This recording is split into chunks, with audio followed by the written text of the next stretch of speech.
7,000 টাকা পাইছি ভাই, কি করুম? কি 7,000 টাকা এই গাড়ি কিনছো তুমি? হ্যাঁ ভাই। আরে ভাই, এর ব্রেকের অবস্থা কি? ব্রেক ক্যালিপার মারি সব দিই এই জায়গায় এনে। ছোট ভাই একটা বাইক ডাকিয়ে নিয়ে আসতেছে, এটা আমি দেখার পরে ভিডিও অন করছি, দেখি কি কাহিনী। আবার 2 দিন পর পর কাহিনী ঘটায়। এই এটা কোন থেকে নিয়ে এলা? কি হয়েছে? এই যে ভাই, এটা কিনছি। কি এই গাড়ি তুমি?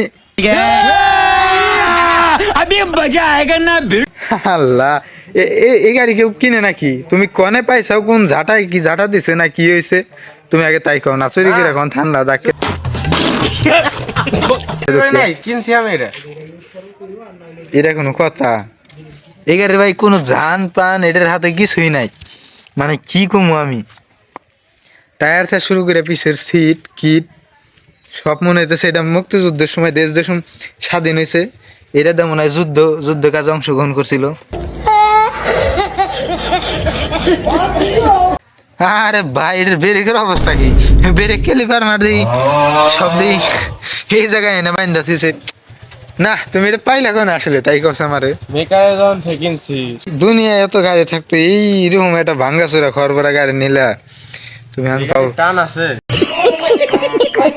7,000 টাকা পাইছি ভাই, কি করুম? কি 7,000 টাকা এই গাড়ি কিনছো তুমি? হ্যাঁ ভাই। বুঝলাম না কাহিনী। না, লাইন মাইন কাইটে এক করতে হইব। কাগজ চাবি দেয় নাই? না। समझ रहे हो समझ रहे हो কাগজপত্র দেয় নাই? না। কি একটা কাহিনী করছে রে শালার, দেখি তো এইরকম একটা কাহিনী। এটা তো কোন নাম্বার টাম্বার কিছু না। আচ্ছা তুমি নামো, তুমি স্ট্যান্ড করো, সাইড স্ট্যান্ড করো। তুই কি একটা অবস্থা! এই তো আমাদের ফোরবি রাইডার, 7,000 টাকার ফোরবি ভাই।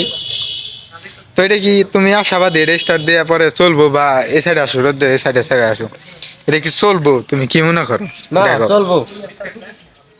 চালায় দেখাইছে। ওই দোকান থেকে স্টার ধরাইছিল মেকারে।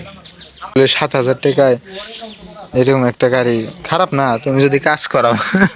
এটার ভাই প্রথমে আমার ভালো লাগছে এই ব্রেকটার কি অবস্থা। ব্রেক কই? ব্রেক কই ভাই? ব্রেক এই যে ব্রেক প্যাড, কি কম। টায়ারের গ্রিপ আছে মনে হয় একটু হালকা পাতলা, টায়ার চেঞ্জ করা আছে।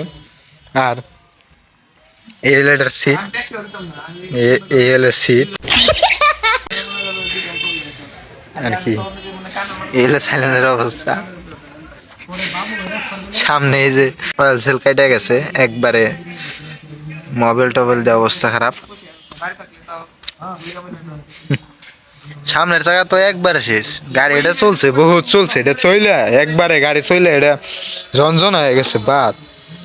এই অবস্থায় কিনছাও। তবে তারপরেও একটা বিষয় কি করবি, RTR সিরিজের অ্যাপাচি সিরিজের যে কোনো গাড়ি অনেকদিন চলার পরে ওই হালকা একটা ইঞ্জিন টাচ আপ দিলে বা ই করলেই সাউন্ড করা হয়ে যায়। তো এই ক্ষেত্রে তোমার একটা লাভ হয়েছে। তো ঠিক আছে, টুকটাক খরচ করবো এখন, আস্তে আস্তে গাড়িটা ঠিক করে উঠাইবে, এটাই তো গায়েস। এরকম কিন্তু এরকম আপনারা কখনো করেন না, কারণ কাগজপাতি ছাড়া আর এরকম একটা অবস্থায় গাড়ি কেনার পর এটা কতটা ঠিক হইব, মাইলেজ দিব কীরকম, পুলিশের ধরবো কিনা, গাড়িটা চোরাই কিনা, কোনো নিশ্চয়তা থাকে না। তো এরকম কাজ তো করা থেকে বিরত থাকুন। ছোট ভাই কিনা ফেলাইছে তো ওর এখন ঠিক করে দিতে হইব, ওর সাথে থাকতে হইব, তারপরে দেখি কি অবস্থা। ঠিক আছে, আজকের মধ্যে এখানে বিদায়।